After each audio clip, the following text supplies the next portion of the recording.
হ্যাঁ, আমার আত্মার প্রশান্তি ভরে গেছে।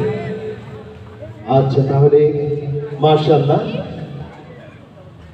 এই যে পরিস্থিতি দেশে, জি, এই মোবাইল এসে আসলে সবকিছু ধ্বংস হয়ে গেছে, সবকিছু এলোমেলো হয়ে গেছে, ঠিক কিনা বলেন?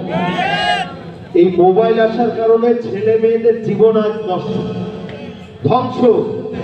ছোট ছোট বাচ্চা মোবাইল না দিলে ভাত খায় না, ঠিক কিনা? বড় বড় ছেলেরা যখন কলেজে যায়, আব্বা আমার ভিডিও ফোন না দিলে আমি কলেজ যাব না, ঠিক কিনা?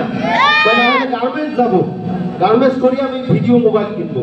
হুজুর, এই মোবাইল এই শোনেন, সব ধ্বংস করে। এই যে মোবাইলের কথা, এই মোবাইলের যন্ত্রণাতে আমার জীবনটাই শেষ। আমার একলারে 10টা সিম, আমার বউয়ের হচ্ছে 5টা। এই সিম গুলো ব্যবহার করতে কখন কোথায় কথা বলে আমি তো টের পাই না।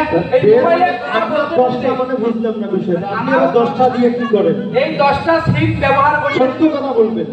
কি বলবো, আর মন তো চায়, কথা বলছেন কিনা? এই 10টা সিম চালাইতে চালাইতে আমার প্রেম হয়ে গেছে।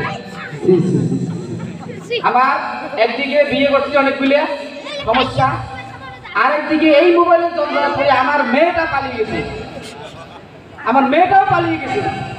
বলছে যে বাবা আমার মোবাইল সবার সামনে বলার কোনো দরকার নেই, শোনেন, আমি বলি আজকে শুনতে হবে হুজুর। হ্যাঁ।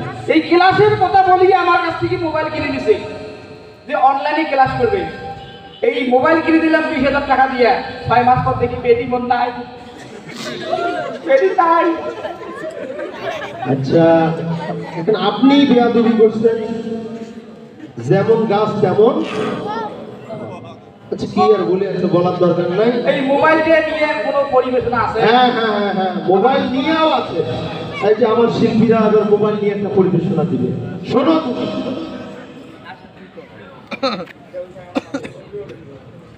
ওই যে মোবাইল আসছিল, কি দোলা লাগিল। তোলা তো আমাকে লাগছে। হ্যাঁ,